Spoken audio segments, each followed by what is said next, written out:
Hello everyone, I welcome you all to my first session. Now, since this is my first session, I would like to start with a small introduction about myself.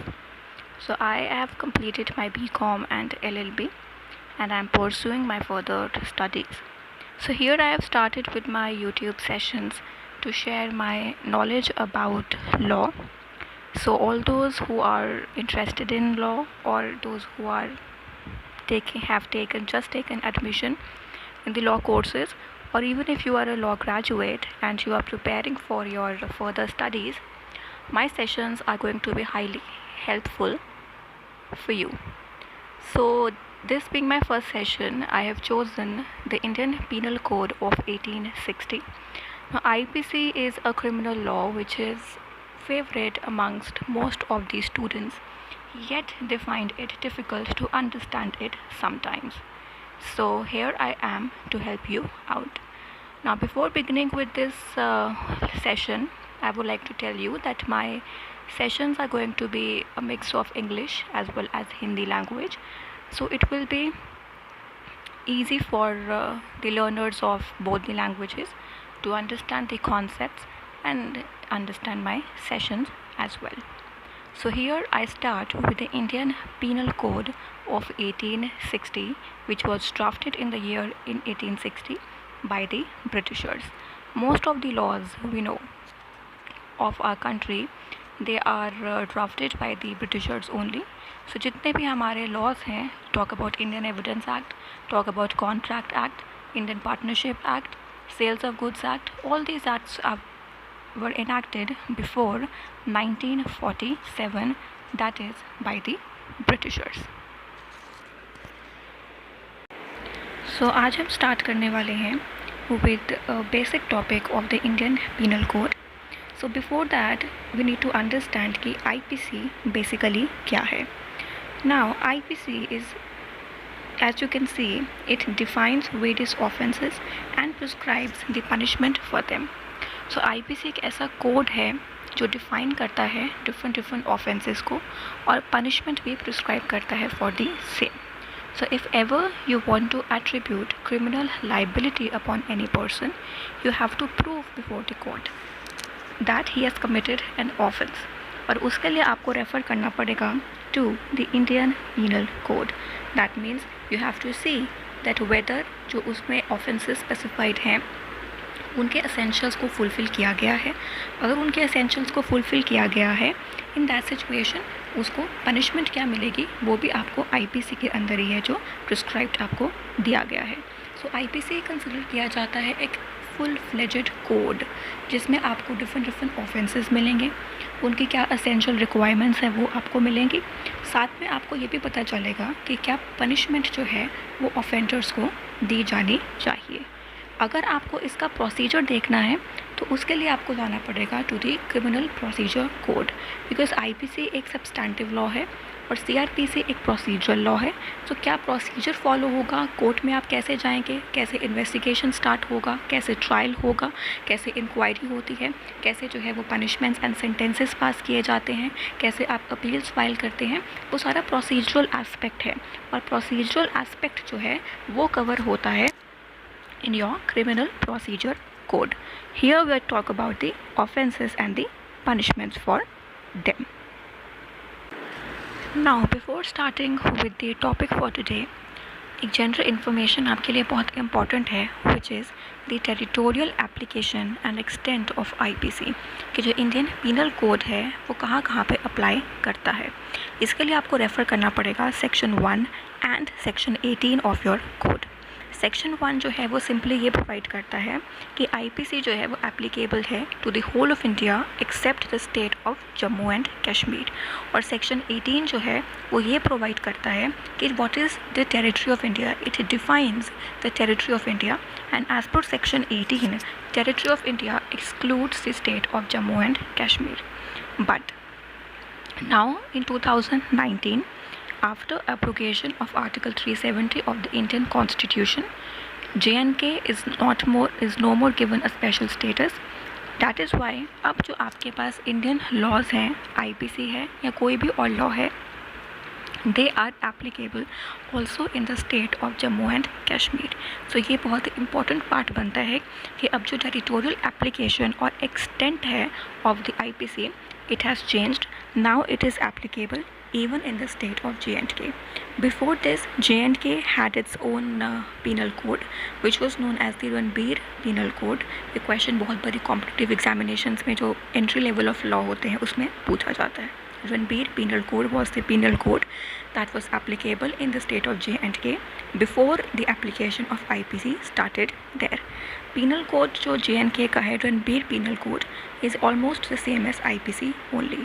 तो एक basic general knowledge का question है या information जो है जो important होना चाहिए। So please make a note. So आज हम स्टार्ट करेंगे with the constituent elements of a crime. Now you need to remember this thing कि ये जो constituent elements हैं of crime, these are the fundamental principles of a crime. अगर आप किसी person को criminally liable ठहरवाना चाहते हैं for any offense, you have to prove before the court the presence of these two constituent elements. IPC में आपके पास जितने भी offenses हैं, चाहे वो offenses affecting the human body हैं, offenses against the property है, offenses with respect to your state हैं, और for that matter any offense of Indian Penal Code, definitely उनके कुछ individuals अपने खुद की requirements और essentials हैं which have to be fulfilled. लेकिन ये जो two हमारे पास important constituent elements हैं, these are the fundamental principles और ये common है to all the offenses. इनकी presence होना highly necessary and important हो जाती है अगर आप criminal liability किसी person के ऊपर impose करना चाहते हैं। Now these are the base, right? अगर इनकी प्रेजेंस ये नहीं होगी तो आप फर्दर जो है उसके ऊपर बिल्डिंग कंस्ट्रक्ट नहीं कर सकते हैं। तो यहाँ पे आपका जो बेस है वो ये दो एलिमेंट्स हैं और जो आप बिल्डिंग उसके ऊपर स्ट्रक्चर कंस्ट्रक्ट करना चाहते हैं वो किसी पर्सन की क्रिमिनल लाइबिलिटी को इस्टेब्लिश करना है। तो जब तक ये दोनों एलिमेंट्स आपके प्रेजेंट नहीं होंगे तब तक आप लाइबिलिटी किसी पर्सन के लिए इस्टेब्लिश नहीं कर सकते हैं। And one more important point that the coexistence of these two elements is important. दोनों elements की coexistence यानी दोनों elements का इकट्ठा present होना बहुत ज़्यादा important है। दोनों में से अगर एक भी missing होगा तो आप उस person को liable जो है वो नहीं ठहरा सकते हैं। So these are the fundamental principles of every offense to impose criminal liability upon a person. So now ये दोनों important elements क्या हैं? As you can see in front of you, first is actus reus and second is mens rea. Actus reus का मतलब होता है एक physical act और mens rea का मतलब होता है a guilty mind. So in brief, एक act और उस एक्ट के करने के पीछे एक गिल्टी माइंड होना बहुत इम्पॉर्टेंट है एक पर्सन के पार्ट के ऊपर if you want to hold him criminally liable for any offence. So briefly जो है इन शॉर्ट मैं आपको बता देती हूँ कि एक्टस रियस एक फ़िज़िकल एक्ट होता है कि उस पर्सन ने कोई एक्ट किया होना चाहिए और मेंस रिया का मतलब होता है गिल्टी माइंड कि जो जिस माइंड से उस पर्सन ने वो एक्ट किया है वो गिल्टी होना चाहिए, वो रॉन्गफुल होना चाहिए, वो डिसीटफुल होना चाहिए, that should be malafide, then only you can hold him liable for committing an offence. So इस सेशन में जो है हम डिटेल्ड डिस्कशन करेंगे about the first fundamental principle which is actus reus. So further जब आप सेशन को पढ़ेंगे तो उसमें आपको डिटेल्ड डिस्कशन मिलेगा about the first element which is actus reus which means a physical act. What do we mean by act? Act का simple मतलब होता है movement of any physical part of the body. जब आप अपनी body के किसी भी फिज़िकल पार्ट को मूव करते हैं उसको हम बोलते हैं कि आपने एक एक्ट जो है वो उस सिचुएशन में किया है। अब ये एक्ट की डेफिनेशन जो है वो आईपीसी में गिवन नहीं है, ये हमने जनरल मीनिंग से निकाला है कि whenever you move any part of your body that is known as act. जैसे फॉर एग्जांपल अगर आप ये सेशन देखते देखते अपने कोई हैंड रिटन नोट साथ में बना रहे हैं that is also an act कि आप एक एक्ट कर रहे हैं। सो एक्ट का बहुत ही सिंपल मीनिंग है the movement of any physical part of your body is what is known as an act. IPC में भी सेम मतलब ही है। नाउ मूविंग फर्दर हमारे पास एक बहुत इंपॉर्टेंट क्वेश्चन आता है that the term act includes both commissions and omissions. देखिए इस चीज़ को आप ध्यान से समझने की कोशिश करिए कि एक्ट में जो है कमीशन तो डेफिनेटली इंक्लूडेड हैं। कमीशन मीन्स जब आप एक एक्ट को है वो करते हैं। नाउ द क्वेश्चन इज़, क्या एक्ट के अंदर ओमिशंस भी इंक्लूडेड होती हैं कि नहीं होती हैं, राइट? सबसे पहले इसके लिए आपको रेफ़र करना पड़ेगा सेक्शन 32 ऑफ आईपीसी। सेक्शन 32 जो है ऑफ इंडियन पीनल कोड, वो स्पेसिफिकली ये प्रोवाइड करता है that the term act also includes the illegal omissions. So section 32 becomes important because वहाँ से आपको ये चीज़ पता चलती है कि जो टर्म एक्ट यूज़ किया गया है आईपीसी के under, it also includes the term illegal omissions. So यहाँ से हमें एक चीज़ क्लियर है कि टर्म एक्ट में जो है omissions भी इंक्लूडेड हैं। अब आपको now we need to understand what do we mean by and omission. So omission का सिंपल मतलब होता है that a breach of duty which is imposed upon a person. जब आपके ऊपर कोई ड्यूटी इम्पोज की गई है and there is a breach of that duty, मतलब आप उस ड्यूटी को फुलफिल नहीं करते हैं, that is what is known as an omission, right? बहुत ही सिंपल मीनिंग है ओमिशन का। A duty is imposed upon you and a breach of that duty is done by you, that is what amounts to an omission. Now our next question is, अगर हम section 32 को ध्यान से पढ़ें तो वहाँ पे टर्म यूज्ड है इलीगल ओमिशंस। इसका मतलब ये है कि आईपीसी के अंदर आप हर तरह के ओमिशन को इंक्लूड नहीं कर सकते हैं, आप सिर्फ उन्हीं ओमिशंस को इंक्लूड कर सकते हैं जो कि इलीगल इन नेचर है। नाउ ऐसा क्यों किया गया? ऐसा इसलिए किया गया बिकॉज अगर आप जनरली ओमिशंस को इंक्लूड करने लग जाएंगे आईपीसी के under, the scope of omissions will widen up a lot. इसकी वजह से क्या होगा कि हर छोटी मोटी ओमिशन जो एक पर्सन अपनी लाइफ में कमिट करता है वो क्या है, उसके लिए आप पीनल लायबिलिटी उसके ऊपर इम्पोज करना स्टार्ट कर देंगे। The survival of the people in this community, in this society together will become very much difficult. So in situations को अवॉइड करने के लिए आपने टर्म इलीगल जो है वो साथ में ऐड कर दिया है कि अगर आपकी ओमिशन इलीगल होगा तभी जो है आप उसको लिए आप पीनल लायबिलिटी इम्पोज कर पाएंगे। जैसे मैं आपको एक बहुत ही नॉर्मल सा एग्जांपल देती हूँ। आपके घर में छोटे छोटे बच्चे हो सकते हैं, B it your own children और योर कजन्स और whatever. Not they make demands from you. आए दूसरे दिन कोई ना कोई उनकी डिमांड होती रहती है। सो अगर आप उस डिमांड को फुलफ़िल नहीं करेंगे तो आप कह सकते हैं कि यहाँ पे उनके ऊपर ड्यूटी थी, बीइंग पेरेंट्स और बीइंग एल्डर ब्रदर और एल्डर सिस्टर, आपकी ड्यूटी बनती है कि आप मेरी बात को मानिए। लेकिन अगर आपने मेरी बात को नहीं माना तो that means you have done N omission. Now I will hold you criminally liable for that. मैं आपके ऊपर पीनल लाइबिलिटी इम्पोज करवा सकता हूँ। तो this situation can not be possible. Practically ऐसी सिचुएशन में रहना बहुत ज़्यादा मुश्किल हो जाएगा। इसीलिए आईपीसी ने जो ड्राफ्टर्स से लेजिस्लेचर ने ये डिसाइड किया कि हम सिर्फ उन्हीं ओमिशंस को इंक्लूड करेंगे आईपीसी के अंदर जो कि इलीगल इन नेचर है। नाउ नेक्स्ट क्वेश्चन हमारे पास ये उठता है कि इलीगल का क्या मतलब है। अब देखिए सेक्शन 43 जो है इंडियन पीनल कोड का, वो टर्म डिफाइन करती है इलीगल को। अब देखने में इलीगल जो है हमारे को एक जनरल इंग्लिश का वर्ड लगता है, लेकिन लॉ के अंदर we can not attribute general English meanings to all the words. Because अगर हम ऐसा करना स्टार्ट कर देंगे then a very good professor of law that he would be a very good advocate, he would become the best lawyer, but ऐसा नहीं होता है because we have to attribute the legal meaning to the words। और section 43 जो है IPC का वो specifically आपका डिफ़ाइन करता है कि टर्म इलीगल का क्या मतलब है। यहाँ पे I would like to give you a small rule of interpretation also कि हर इनैक्टमेंट में एक डेफिनेशन क्लॉज इंक्लूडेड है। अगर उस डेफिनेशन क्लॉज में कोई वर्ड डिफाइंड है then the meaning which is given in that definition clause, that meaning only has to be attributed to that word wherever it is used in that enactment। उस particular enactment में जहाँ भी आपको वो word नज़र आएगा उसको आप वही meaning attribute करेंगे जो आपका definition clause में provided है। Just here section 43 defines illegal, so जहाँ पे आपको पूरी IPC में word illegal नज़र आएगा उसको आप वही meaning attribute करेंगे जो section 43 में जो है आपको प्रोवाइड किया गया है।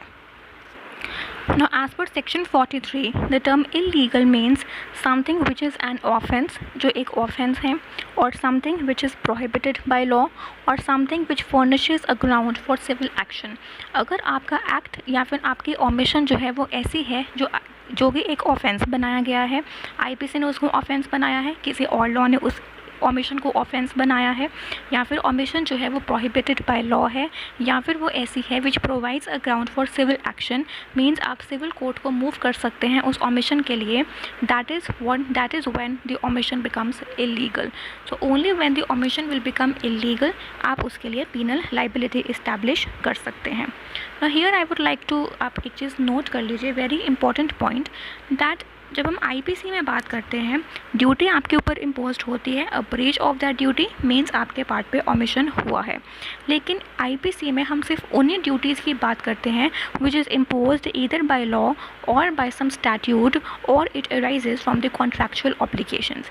अगर आपने कोई ओमिशन को, अगर आप ने किसी ओमिशन को आईपीसी के अंडर इंक्लूड करना है, तो वो जो ड्यूटी है जिसकी वजह से वो ओमिशन हुआ है, that duty should either have been imposed by law और बाय सम स्टैट्यूट, और it must arise out of contractual relationships.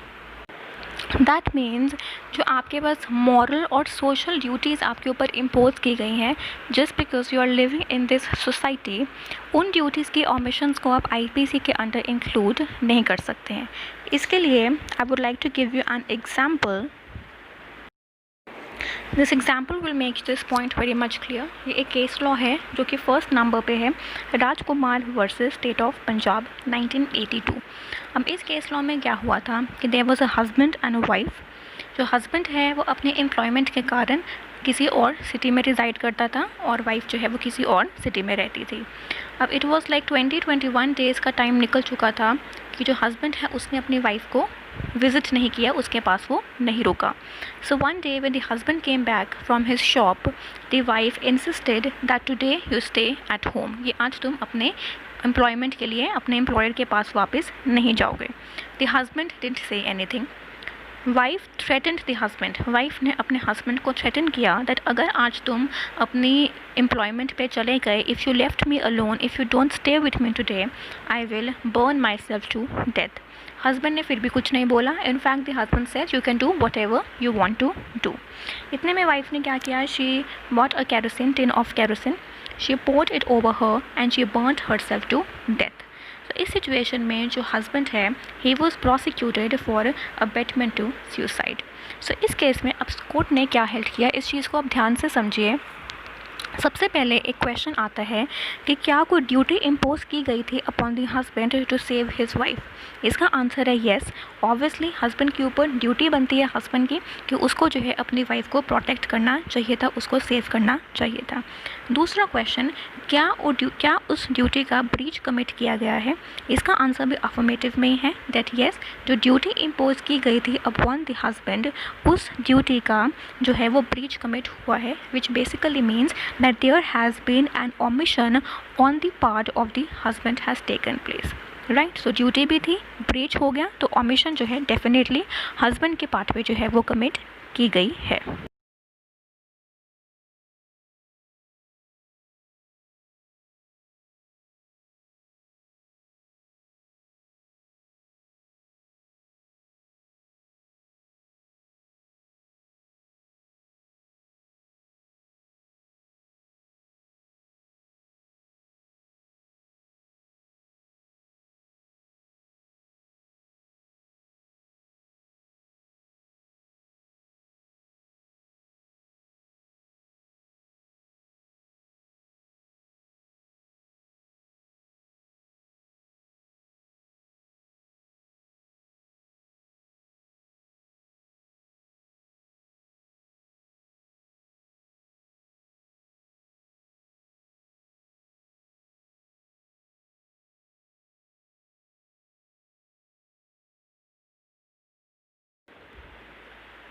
The first is that you have to attribute an act to the accused.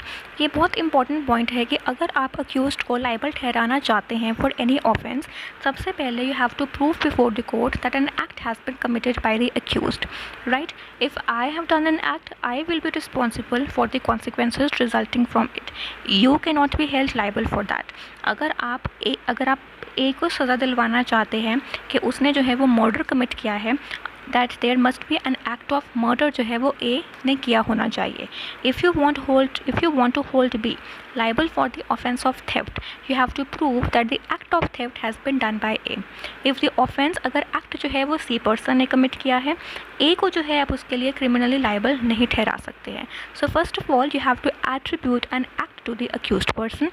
Second, the act must result into harmful consequences. जो act किया गया है by the accused, उससे कुछ harmful consequences, मतलब कुछ negative consequences जो हैं वो produce हुए होने चाहिए. Third, the act is prohibited by law. वो जो एक्ट ऐसा है वो लॉ प्रोहिबिट करता है कि आप उस एक्ट को नहीं कर सकते हैं. And lastly fourth, the act is punished by law. उस एक्ट की पनिशमेंट जो है वो लॉ में प्रोवाइडेड होनी चाहिए.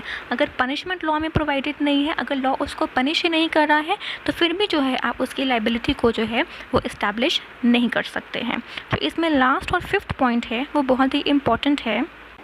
It says every act is presumed to be voluntary unless contrary is proved. इसका मतलब है कि कोर्ट यहाँ पे एक प्रिजम्पशन लेके चलता है कि जो भी एक्ट किया गया है अक्यूज्ड के द्वारा, वो एक्ट जो है उसने वॉलंटरी किया है. इसका मतलब है दैट अक्यूज्ड की इंटेंशन थी वो एक्ट करने की, या फिर अक्यूज्ड के पास नॉलेज था कि क्या कॉन्सिक्वेंसेस होंगे उसके एक्ट के, या फिर अक्यूज्ड के पास प्रॉपर रीजंस टू बिलीव थे कि वो क्या एक्ट कर रहा है और क्या उसके कॉन्सिक्वेंसेस जो हैं वो होंगे उस सिचुएशन में. सो ये प्रिजम्पशन जो है कोर्ट हमेशा लेके चलती है, बिकॉज अगर ये प्रिजम्पशन कोर्ट नहीं लेके चलेगी फिर आपकी क्रिमिनल प्रोसीजर को मोशन में लाना बहुत ज़्यादा मुश्किल हो जाएगा, because it will become very much difficult for the prosecution to prove before the court कि जो एक्ट है वो अक्यूज्ड ने ही वॉलंटरी किया है. सो कोर्ट इस प्रिजम्पशन के साथ ही चलता है कि वो एक्ट है वॉलंटरी है, but this presumption is rebuttable in nature. It says unless contrary is proved. ये बर्डन ऑफ प्रूफ जो है वो अक्यूज्ड के ऊपर है, ये कोर्ट के सामने प्रूव करना कि जो उसने एक्ट किया है वो वॉलंटरी इन नेचर जो है वो नहीं था. ये बर्डन जो है वो section 105 of the Indian Evidence Act में स्पेसिफाइड है that if the accused wants to prove कि उसका एक्ट जो है वो किसी एक्सेप्शन में फॉल करता है, कि जब उसने वो एक्ट किया वो इंटॉक्सिकेटेड था, या फिर वो अनसाउंड माइंड का था, या फिर जो है इट वाज एन एक्सीडेंट और it was an act of necessity और whatsoever the act was done with the consent.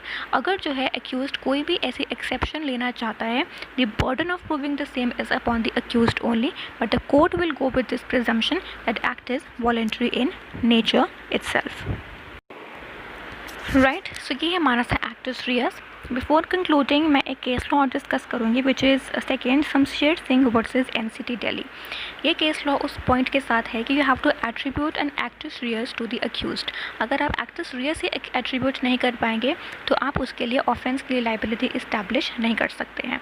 अब इस केस में ये हुआ था कि जो शमशेर सिंह है इस केस में वो बेसिकली स्मगलिंग करता था of bombs and the explosive materials. तो वो जो बॉम्ब्स और एक्सप्लोसिव मटीरियल्स जो हैं वो उसके घर में पड़े हुए थे. So one day they exploded and 2 persons died. He was held liable for the offense of murder. अब इस केस में कोर्ट ने ये हेल्ड किया कि सबसे पहले हमें ये देखना है कि क्या एक एक्ट जो है एक्टस रियस जो है वो एट्रीब्यूट हम कर सकते हैं टू शमशेर सिंह और नॉट. ठीक है, कोर्ट ने ये बोला कि जो बॉम्ब्स और एक्सप्लोसिव मटीरियल्स हैं they can not explode on their own, right, until and unless some kind of mischief is done with them. Till the time those bombs and explosive materials are triggered, they cannot explode on their own, right. So Shamsher Singh के case में जो है उसके part पे कोई भी ऐसी mischief या फिर कोई ट्रिगरिंग जो थी वो उन एक्सप्लोसिव मटेरियल्स के साथ नहीं की गई थी. सो इस केस में कोर्ट ने ये बोला कि जब हम एक्टस रियस ही एट्रीब्यूट नहीं कर पा रहे हैं शमशेर सिंह को कि उसके पार्ट पे कोई एक्ट ही नहीं हुआ है, तो हम उसकी लाइबिलिटी भी जो है इस्टेब्लिश नहीं कर सकते हैं. तो ये फर्स्ट पॉइंट का एक एग्जाम्पल था case law that you have to attribute an act to the accused person. So this was all about my very first session. If you liked my session, then I would like all of you to share this and like also even subscribe for more such wonderful and important useful sessions for you. अगर आप चाहते हैं तो कोई specifically आप मुझे बता भी सकते हैं अगर आपको किसी पर्टिकुलर टॉपिक पे कोई सेशन की रिक्वायरमेंट है. Thank you very much.